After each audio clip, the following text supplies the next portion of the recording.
Emma Mitchell sat quietly at the dinner table, pushing food around her plate. She was not hungry. At 17 years old, she had learned that family dinners always ended the same way. Her father, Richard, would find something wrong with her. Tonight was no different. "Look at how you're sitting, Emma. Straight back. Is that so hard?"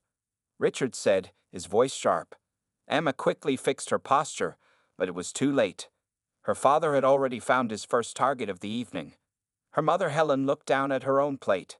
She never spoke up when Richard started like this. Emma's older brother Michael ate his dinner calmly, used to these scenes. "So, Michael tells me you got a B on your math test," Richard continued, setting down his fork.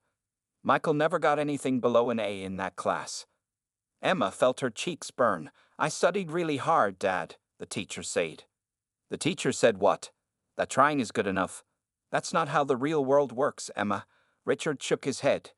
You need to try harder. What college will accept these kinds of grades? Emma had stayed up until midnight studying for that test. She had even asked Michael for help, but math just didn't come easily to her like it did for her brother.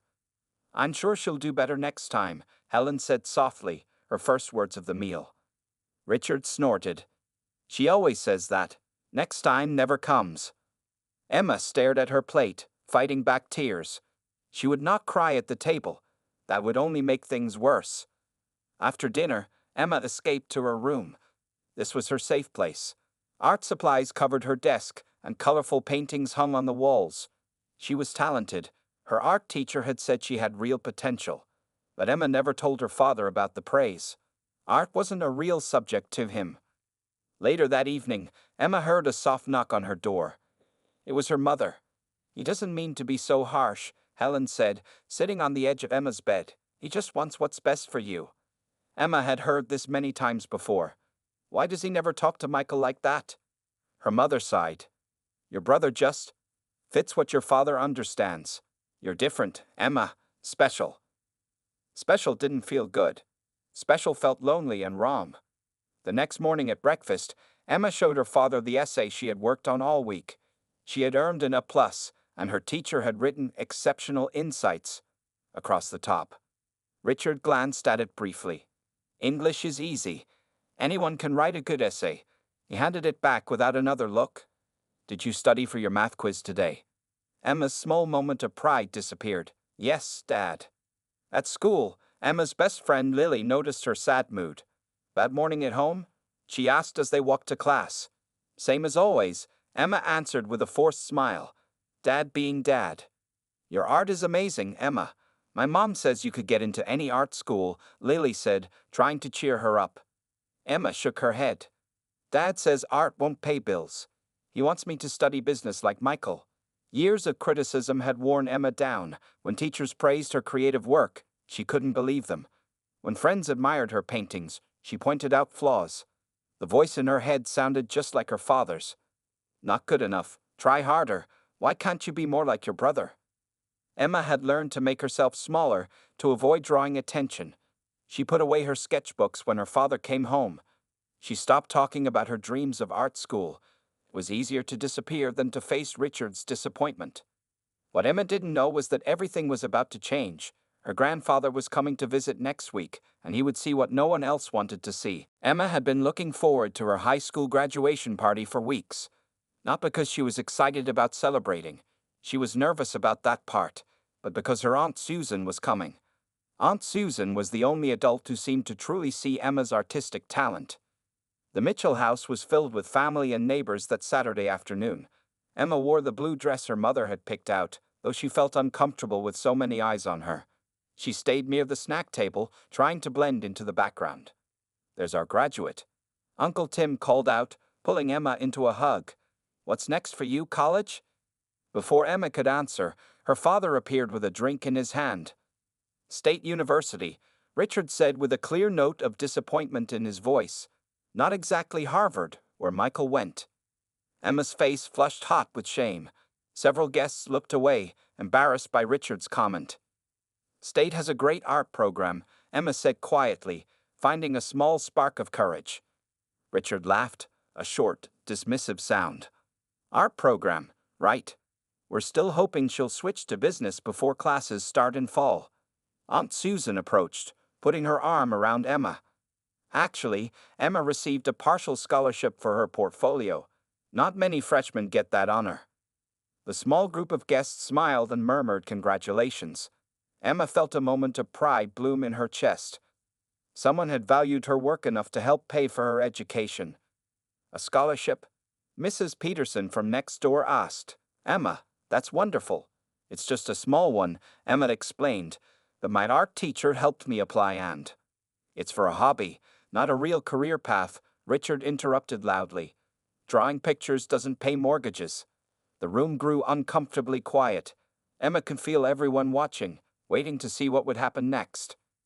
My daughter is wasting her potential, Richard continued, apparently not noticing or caring about the tension. Michael was pre-med at her age. He knew what it takes to succeed. He turned to Emma. Art is fine for weekends, but it's not a serious plan for life. Tears filled Emma's eyes, but she fought to hold them back. Not here, not in front of everyone. Richard, Helen said softly, today is about celebrating Emma's accomplishment. What accomplishment? Richard scoffed. Graduating high school? That's the bare minimum, Helen. Michael graduated top of his class. Emma barely made the honor roll. Emma had worked harder for her grades than Michael ever had. School came easily to him, while she struggled with tests despite studying for hours. But her father never saw that. I'm going to check on the food, Emma whispered, desperate to escape. As she turned to leave, she heard her father's voice again. See? She always runs away when things get difficult. No persistence. Something broke inside Emma at that moment. The tears she had been holding back spilled over, running down her cheeks. Everyone saw. Everyone heard. Her father had humiliated her on what should have been her special day. I work hard, Emma said, her voice cracking.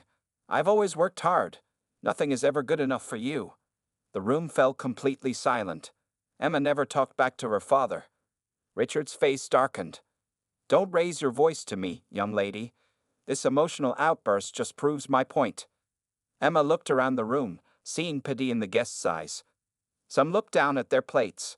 Others pretended to be engaged in conversation. No one spoke up. Excuse me, Emma whispered, then turned and ran up the stairs to her bedroom, closing the door behind her. She collapsed onto her bed, sobbing into her pillow. Downstairs, she could hear the party awkwardly continuing. Her mother would make excuses for her absence. Her father would likely tell everyone she was too sensitive. Emma pulled out her sketchbook and began to draw, tears falling onto the page. This was the only way she knew how to process her pain. What she didn't know was that her life was about to change forever, 'cause tomorrow, her grandfather Joseph would arrive for his first visit in years. The doorbell rang at exactly 9 o'clock on Sunday morning. Emma was still in her bedroom, having barely slept after yesterday's disaster at her graduation party. She heard her mother's quick footsteps in the hallway and then the front door opening. Dad, you made it. Helen's voice carried up the stairs, filled with genuine happiness for the first time in weeks. Emma sat up in bed, suddenly remembering. Grandpa Joseph was coming today. She hadn't seen him in almost 5 years, not since he moved to Arizona after Grandma died. They exchanged birthday and Christmas cards, but that was all. She quickly changed into jeans and a t-shirt, ran a brush through her hair, and headed downstairs. In the living room stood a tall, thin man with a full head of white hair and kind eyes that crinkled at the corners when he smiled. Despite being 78 years old, Grandpa Joseph stood straight and moved with energy. There she is, Joseph said, opening his arms wide. My graduate. Emma walked into his hug, surprised by how good it felt. He smelled like peppermint and coffee. Hi, Grandpa, she said shyly. Look at you, all grown up, Joseph said, holding her at arm's length to see her better. The spitting image of your grandmother at your age. Richard entered from the kitchen, coffee mug in hand. Dad, good to see you. How was the flight? Too long for these old bones. Joseph laughed, but worth it to be here. I wouldn't miss Emma's graduation for anything. Emma noticed her father's slight frown. The ceremony was Friday, Dad. You missed it. But the family celebration was yesterday, Helen added quickly. And now Dad's here for a whole month. Joseph winked at Emma. Plenty of time for us to catch up.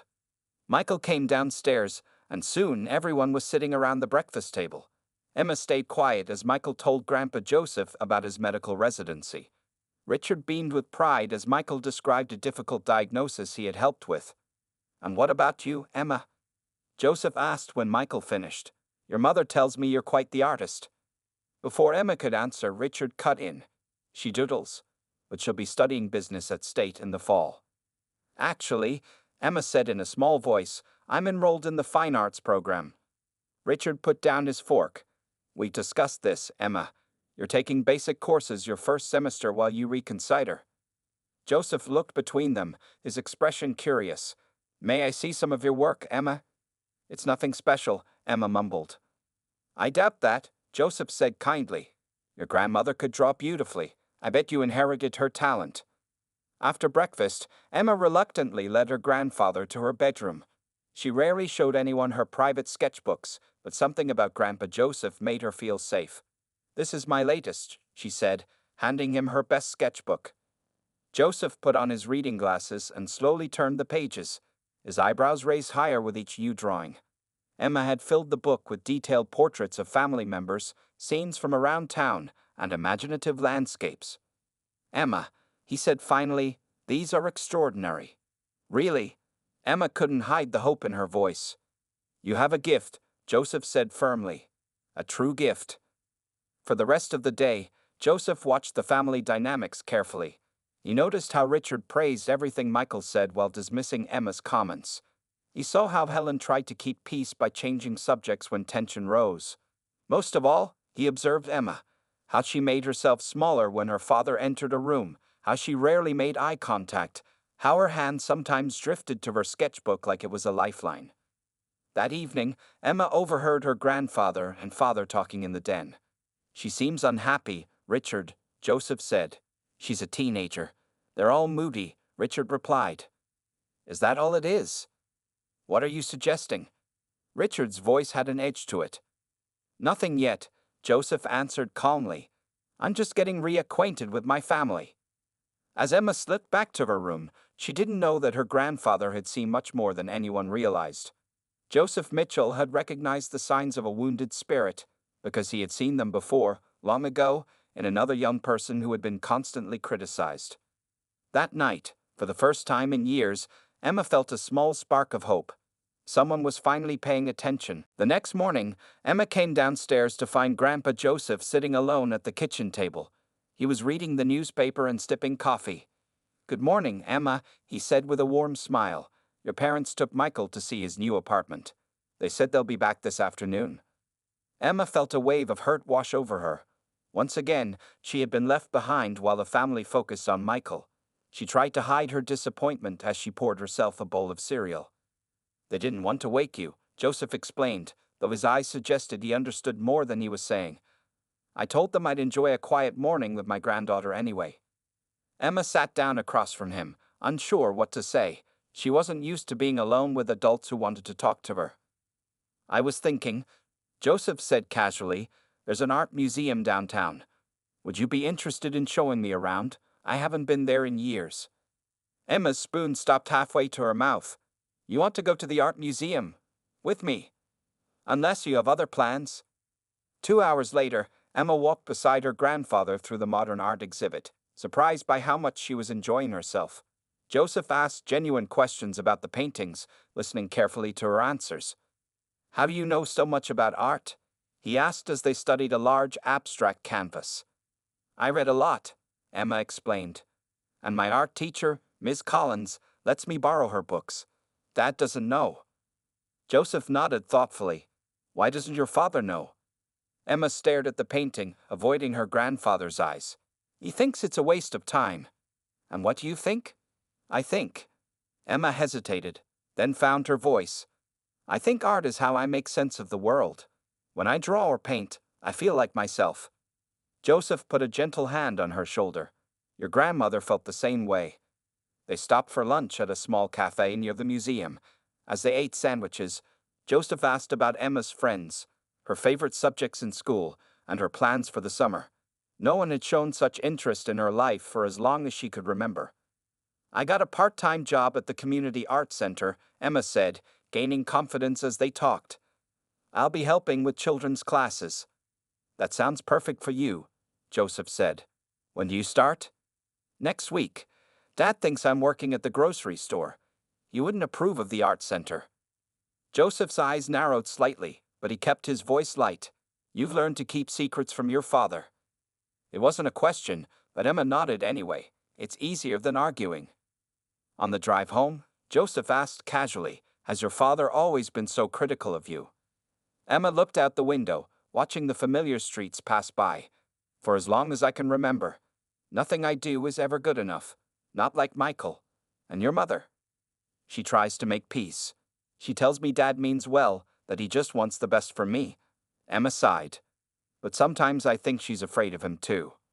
Joseph fell silent, his hands tightening slightly on the steering wheel. When he spoke again, his voice was careful. "Emma, would you show me your most recent paintings when we get home? The ones you've never shown your father?" Emma felt a flutter of anxiety. Those paintings were her most personal works, landscapes filled with stormy skies, portraits with sad eyes, and abstract pieces full of dark colors. But something about her grandfather's gentle manner made her feel safe. "Okay," she said quietly.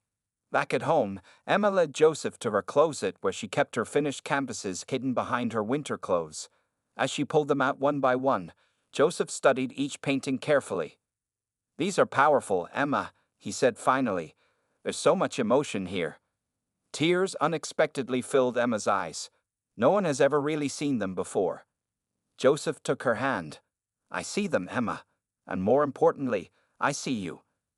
For the first time in years, Emma felt truly understood. She didn't know that Joseph was forming a plan, one that would change everything for their family. Over the next few days, Grandpa Joseph began a quiet investigation. When Emma was at her summer job, he spent time talking with Helen while she prepared dinner or folded laundry. He called old family friends and met some for coffee. He even visited the local library to look through old high school yearbooks. What Joseph discovered troubled him deeply. On Thursday afternoon, Joseph invited Helen to join him for a walk around the neighborhood. Emma was at the art center, Michael was at the hospital, and Richard was at work. It was the perfect time for an honest conversation. "Helen, I need to ask you something important," Joseph said as they strolled past neat suburban houses. "How long has Richard been so hard on Emma?" Helen's steps slowed. "He wants her to succeed, Dad. He pushes her because he cares." "That's not what I asked," Joseph said gently. "When did it start?" Helen looked down at the sidewalk. "I think when she was about 9.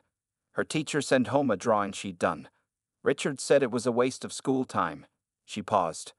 "Emma cried that night. She'd been so proud of that picture." "And Michael? Richard treats him very differently." "Michael is more like Richard," Helen said quickly, as if she'd said these words many times before. "He's practical, focused on his career. Emma is different." "Different like her grandmother," Joseph observed. "Creative, sensitive, artistic." Helen nodded, tears forming in her eyes. "I tried to protect her, Dad. I really have." "I know you have," Joseph said, patting her hand. "But I need to understand why Richard is this way with her." Helen was quiet for a long moment. "Something happened when Richard was promoted to senior manager 10 years ago. He came home from a meeting with his father, your ex-wife's husband, and he was different, harder, more critical, especially of Emma." Joseph's expression darkened. "Walter Sullivan, I should have known he'd be involved in this." Walter Sullivan was Richard's stepfather. After Joseph and his first wife divorced when Richard was 12, she had married Walter, a successful but cold businessman. Joseph had remarried years later to Emma's grandmother, a kind and artistic woman who had accepted Richard as her own. "What did Walter say to Richard?" Joseph asked. "Richard never told me exactly," Helen replied. "But he mentioned that Walter said something about not letting his children get soft, about pushing them toward real careers. After that, Richard became obsessed with Michael and Emma's futures." Joseph stopped walking, his face troubled. "I've been gone too long, Helen. I didn't know." That evening, Joseph made a phone call from the guest room. His old friend George had worked with Walter Sullivan years ago. "Yes, Walter was known for being ruthless," George confirmed over the phone. He was especially hard on Richard, always comparing him to other executives' sons. Nothing Richard did was good enough. After hanging up, Joseph sat on the edge of the bed, piecing together the story. Walter had been cruel to Richard, always demanding more, always withholding approval. Now Richard was doing the same to Emma, repeating a painful pattern he had sworn he would never continue. Joseph pulled out an old photo album he had brought with him. Inside were pictures of Richard as a boy, bright-eyed and smiling in the earliest photos. In later pictures, after Walter entered his life, Richard's smile had faded. By his high school graduation, his expression was serious, almost grim. Joseph turned the page to find a sketch his late wife had drawn of teenage Richard. She had captured a sadness in his eyes that the camera had missed. Beside it was a note in her handwriting. "He's becoming like Walter. We must help him remember joy." They had tried, but Walter's influence had been too strong. Richard had chosen a business career instead of pursuing his interest in marine biology. He had married Helen, started a family, and worked his way up the corporate ladder, just as Walter had demanded. And now Richard was doing to Emma what Walter had done to them. Joseph closed the album, his decision made. It was time to break this cycle of pain. He would not let another generation suffer. Sunday dinner at the Mitchell house was always formal. Helen insisted on using the good china and serving a roast with all the trimmings. Emma dreaded these meals. Richard usually used the time to question everyone about their week, which inevitably led to criticism of Emma's choices. Tonight was no different. Michael talked about his patients at the hospital while Richard nodded with approval. Helen described her volunteer work at the church. When Emma's turn came, she spoke quietly about her job at the art center. "The children's class went really well," she said, trying to sound confident. "One little boy created an amazing sculpture from clay." "Art center?" Richard looked up sharply from his plate. "I thought you were working at Wilson's grocery." Emma froze, her fork halfway to her mouth. She had forgotten about her lie. I changed jobs," she stammered. "The art center needed help with summer classes." Richard's face darkened. "So you've been teaching children to waste time drawing pictures instead of learning useful skills?" "Actually," Emma said, finding a small bit of courage, "we integrate math concepts into the art projects. The children learn about symmetry, geometry, and—" "Don't try to justify it," Richard interrupted.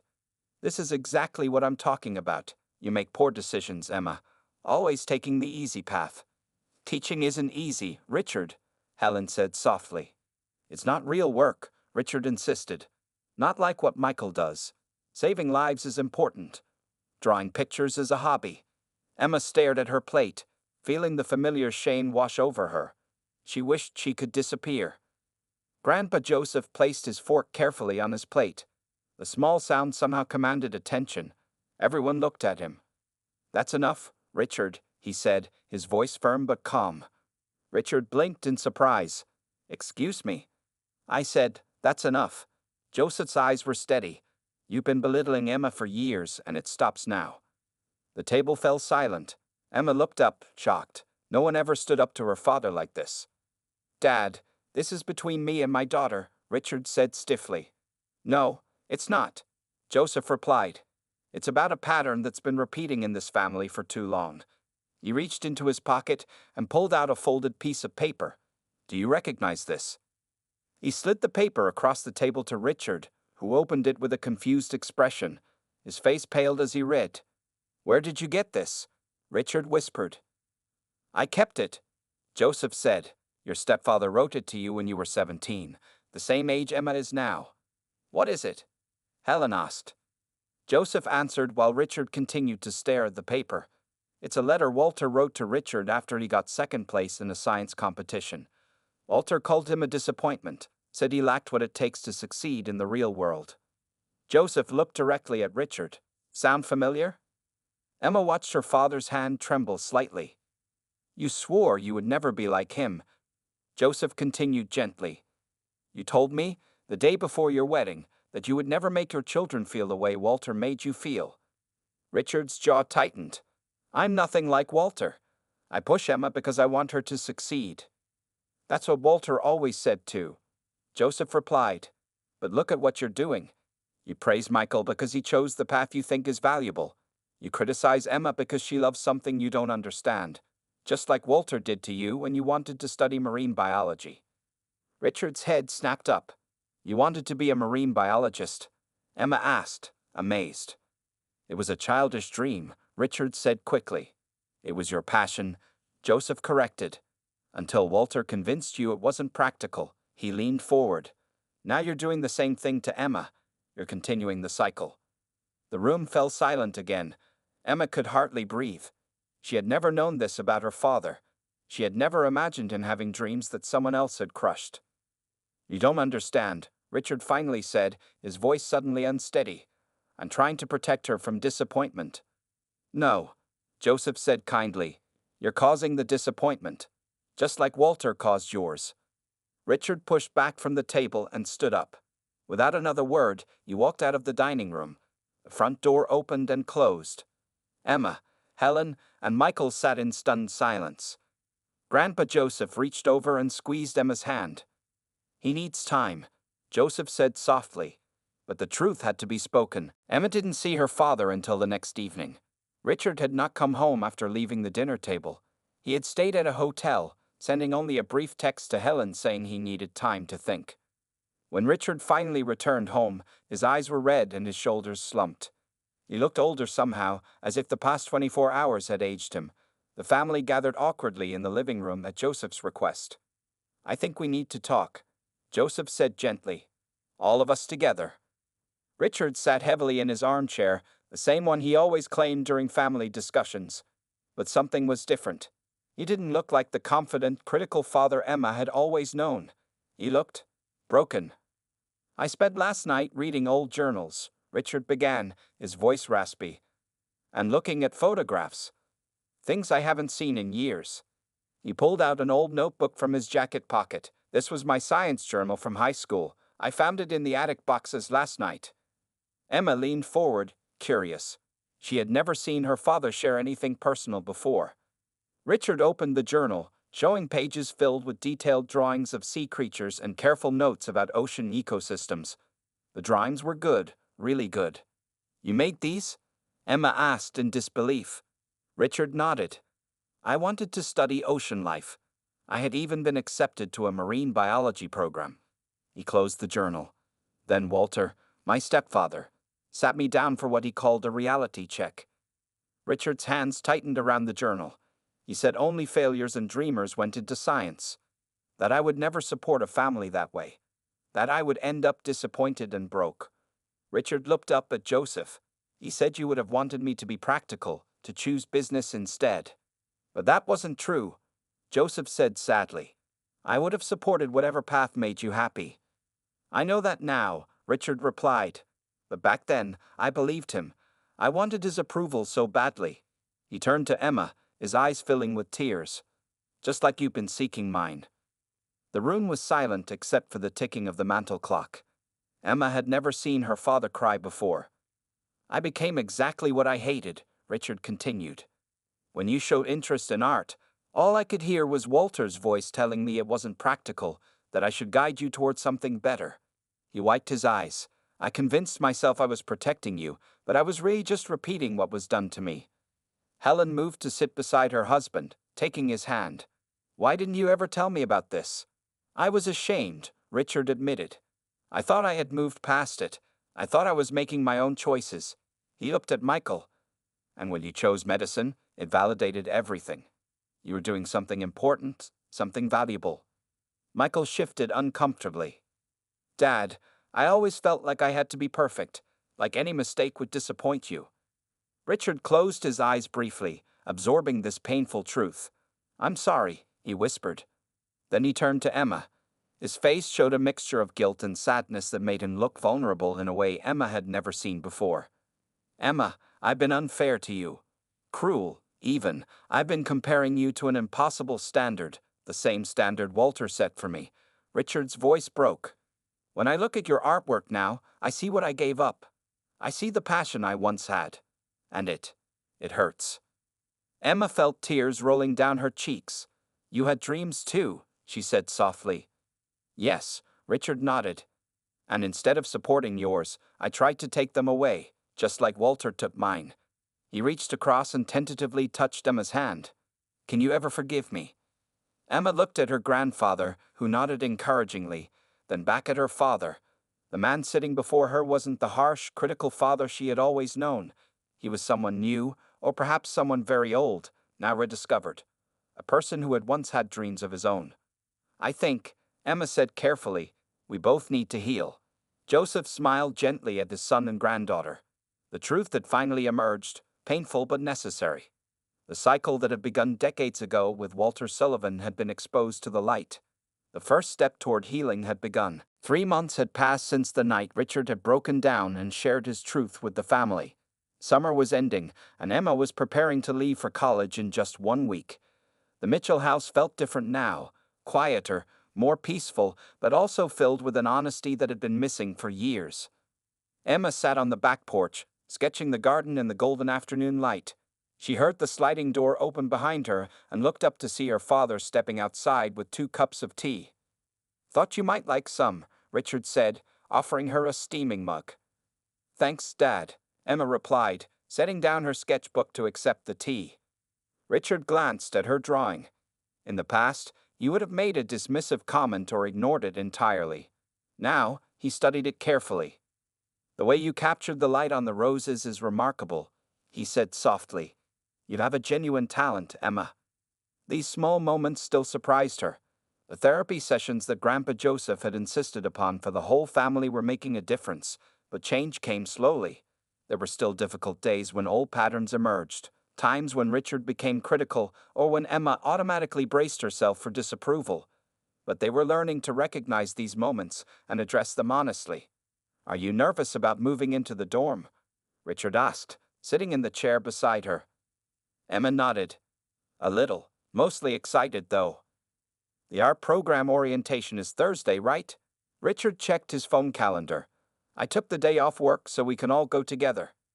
Emma smiled, remembering how just 3 months ago, her father couldn't even say art program without disdain in his voice. Now he had the orientation date saved in his calendar. The kitchen door opened again, and Grandpa Joseph joined them on the porch. Though he had returned to Arizona last month, he had come back to see Emma off to college. There's my 2 favorite artists, Joseph said with a warm smile. Richard laughed softly. I think former artist is more accurate in my case. It's never too late, Joseph replied.